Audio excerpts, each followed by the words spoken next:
আল্লামা সাঈদী এক কথা বারবার বলতেন, সারা বাংলাদেশে কোরআনের রাজ প্রতিষ্ঠা হয়েছে এই দৃশ্য দেখে যেন আমার মৃত্যু। তার তো সেই দৃশ্য দেখার সৌভাগ্য হলো না, কিন্তু তার যে স্বপ্ন, এই স্বপ্ন বাস্তবায়ন করার দায়িত্ব এখন কাদের? আমরা কি রাজি আছি? প্রথমে আল্লাহর শুকরিয়া আদায় করছি। আল্লাহ রাব্বুল আলামিন আমাদেরকে মুক্ত পরিবেশে কথা বলার সুযোগ করে দিয়েছে। জুলাই এবং আগস্ট বিপ্লবের মাধ্যমে যারা রক্ত দিলেন, জীবন দিলেন, তাদের সেই রক্ত এবং জীবনের বিনিময়ে আজকে এইখানে এই পিজিতে এসে কথা বলবো, সাহস করে এখানে এসে দাঁড়াবো, এই সুযোগ আমাদের ছিল না। বিশেষ করে আমি ঢাকা শহরের বিভিন্ন জায়গা গেলেও শাহবাগে আসতে পারতাম না, কারণ শাহবাগের থানা আমাকে বারবার খুঁজত। বিশেষ করে এই থানায় ছিলেন সিরাজুল ইসলাম নামের একজন ওসি, যিনি ট্রাইব্যুনালে দাঁড়িয়ে আমার সামনে বসে আমার এই প্রিয় ভাই, অত্যন্ত ভদ্র মানুষ, তার সাথেও দুর্ব্যবহার করছে।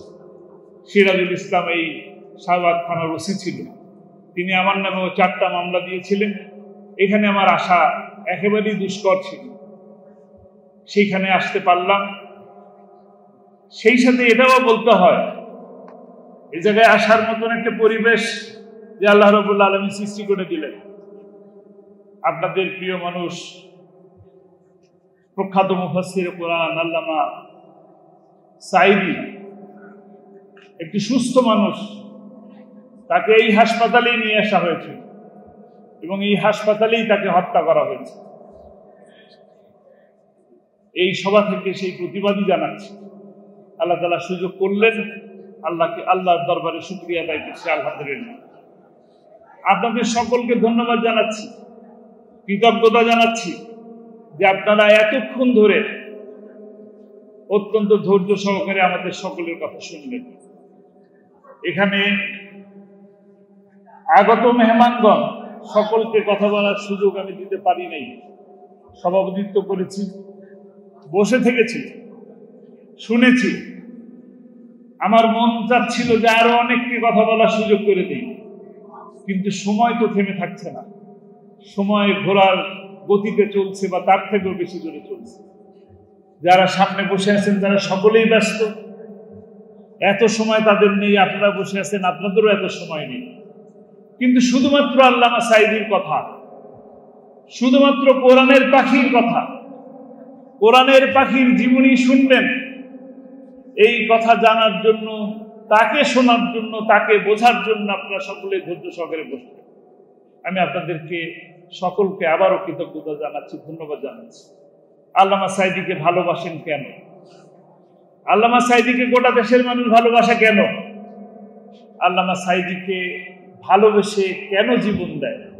এখনো কেন 2 বছর পরে আল্লামা সাঈদীর নাম নিলে চোখে পানি আসে, বুকটা থরথর করে ওঠে, হৃদয়টা কেঁপে ওঠে, চোখে পানি চলে আসে? এর একমাত্র কারণ তিনি কোরআনের কথা গোটা বাংলাদেশ ব্যাপী মানুষের কাছে পৌঁছে দিয়েছেন। তিনি কোরআনের বাণীকে পৌঁছে দিয়েছেন। তিনি যেটা যতটুকু বুঝতেন, সেই কোরআনকে তিনি ততটুকু বিশ্বাস করতেন এবং আমল করতেন। আমি এটাই আহ্বান করতে চাই, যারা আমরা আল্লামা সাঈদীকে ভালোবাসি, কোরআনের জন্য ভালোবাসি বলি, আল্লাহর জন্য ভালোবাসি বলি, কিন্তু আল্লামা সাঈদীর জন্য যে আমরা তার মতন টুপি পরি, তার মতন জামা পরি, তার মতন বক্তব্য রাখার চেষ্টা করি, কিন্তু তার মতন করে আমল করার চেষ্টা করছি কিনা? আমি আহ্বান জানাবো, আল্লামা সাঈদী এখানে কথা শুনলেন, তিনি তাহাজ্জুদ কাজা করতেন না, নামাজ তো দূরের কথা, ফরজ নামাজ, তাহাজ্জুদই কাজা করতেন। সেই মানুষটার এই আমলগুলো যেন আমরা ধরে রাখতে পারি। তিনি সংগঠনের প্রতি আনুগত্য ছিল, এই দেশের বিচার বিভাগের প্রতি আস্থা ছিল। কেন তিনি দেশে আছেন, কেন বিচারের মধ্যে পড়লেন, এটা সকলেই জানেন। ভারতের আগ্রাসন বিরোধী কথা বলতেন বলেই তাকে আজকে এই অবস্থার মধ্যে যেতে হয়েছে। কিন্তু এখানে বসে আছেন আমাদের আব্দুল্লাহ আজমি ভাই, এখানে শহীদ পরিবারের অনেক সদস্য ছিলেন, অনেকে চলে গেছেন, এখন অনেকে আছে। আপনারা বিশ্বাস করবেন কিনা, আমাদের মতন আমি সহ আমাদের পরিবার যারা আজকে শহীদ পরিবার, তারা প্রত্যেকেরই বাংলাদেশের বাইরে বিভিন্ন দেশেই থাকার মতন সুযোগ ছিল, বছরকে বছর থাকার মতন সুযোগ ছিল, কিন্তু বাংলাদেশের বিচার ব্যবস্থার প্রতি আস্থা এবং বিশ্বাস ছিল বলেই তারা এই দেশের প্রতি আনুগত্য করে থেকে গেছে। আমি তো সাক্ষী, 2010 সালের যে হজ, এই হজ শেষ করার পর ওই হজটা তিনি রাষ্ট্রীয় মেহমান হিসেবে আল্লামা সাঈদী গিয়েছিলেন কিং আব্দুল্লাহর আহ্বানে। সেই হজে আমি হজ শেষ করার পরে মিনায় আব্বার সাথে দেখা করলাম, বললাম কিং এর সাথে ডিনার করতে যাচ্ছেন, একটা কথা বলবো কি? বললো বলো। আমি বললাম যে আপনি 5 বছর এখানে থেকে যাওয়ার জন্য অনুরোধ করেন। তিনি আমার দিকে চোখ কটমটো করে তাকালেন। কেন? তোমার কি মনে হয় আমি স্বাধীনতা বিরোধী? আমি কি স্বাধীনতা বিরোধিতার সাথে জড়িত ছিলাম? আমি কি চোর? আমি কি ধর্ষক? তিনি কি দায়ী ছিলেন? তিনি দায়ী ছিলেন না, কিন্তু ইচ্ছে করলে তিনি এই দেশের বাইরে মিডল ইস্ট বলেন, ইউরোপ বলেন, আমেরিকা বলেন, অনেক বেশি থাকার সুযোগ ছিল।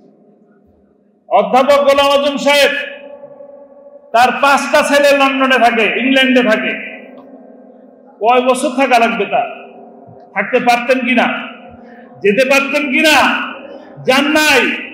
এই দেশের বিচার বিভাগের মধ্যে আস্থা রেখেছিলেন, কিন্তু আমরা ন্যায় বিচার পাই নাই। এদেশের আজকে কালকে আগামী 2-4 দিন দেখেন, বাংলাদেশের অসংখ্য নেতারা, কেন্দ্রীয় পর্যায়ের জাতীয় পর্যায়ের নেতারা চিকিৎসার জন্য বিদেশে চলে যাচ্ছেন, কিন্তু এই দেশকে ভালোবেসে বাংলাদেশ জামাত ইসলামীর আমির ইচ্ছে থাকলে, সুযোগ থাকা সত্ত্বেও তিনি এই দেশের মাটিতে এই দেশের চিকিৎসা ব্যবস্থার প্রতি আস্থা রেখে বুকটা ফেরে দিচ্ছেন, এই বুকের চিকিৎসা করেছেন। আল্লাহর উপর তো আস্থা ছিলই, আল্লাহ যতদিন হায়াত রেখেছেন থাকবেন। বাংলাদেশ জামাত ইসলামীর সাথে যারা জড়িত আছেন তারা সকলেই বাংলাদেশকে ভালোবাসেন বলেই এই দেশকে ভালোবেসে জীবন দিয়েছেন, এবং আগামীতেও এই দেশকে ভালোবেসে তারা জীবন দিতে প্রস্তুত আছে। যারা জীবন দিয়ে গেলেন তারা এই দিন প্রতিষ্ঠার জন্য, আল্লাহর কোরআনের বাণীকে প্রতিষ্ঠা করার জন্য জীবন দিলেন। আমরা আহ্বান জানাবো, আপনারা আজকে শপথ নেবেন, যে মানুষগুলো জীবন চলে গেল তারা আর ফিরে আসবেন না, কিন্তু তারা স্বপ্ন দেখেছিলেন। আল্লামা সাঈদী এক কথা বারবার বলতেন, সারা বাংলাদেশে কোরআনের রাজ প্রতিষ্ঠা হয়েছে, এই দৃশ্য দেখে যেন আমার মৃত্যু। তার তো সেই দৃশ্য দেখার সৌভাগ্য হলো না, কিন্তু তার যে স্বপ্ন, এই স্বপ্ন বাস্তবায়ন করার দায়িত্ব এখন কাদের? আমরা কি রাজি আছি? আমরা রাজি আছি? কারা কারা রাজি আছি? আমরা যদি রাজি থাকি, আগ্রাসনের বিরুদ্ধে, দুর্নীতির বিরুদ্ধে, অপশাসনের বিরুদ্ধে আজকে সকল পীর, আলেম, ওলামা, কওমি, আলিয়া আজকে এই মঞ্চ থেকে আল্লামা সাঈদীর প্রতি ভালোবাসা দেখিয়েছেন। আজকে আসুন, বাংলাদেশকে সুন্দর একটি সমাজ, ইনসাফ ভিত্তিক, কল্যাণমুখী একটি রাষ্ট্র গঠন করার লক্ষ্যে ঐক্যবদ্ধভাবে এই সুযোগকে কাজে লাগিয়ে আমরা যেন চলতে পারি, সেই তৌফিক আল্লাহ তাআলা আমাদেরকে দান করুন। আমা তৌফিক ইল্লা বিল্লাহ। আসসালামু আলাইকুম ওয়া রাহমাতুল্লাহি ওয়া বারাকাতুহু।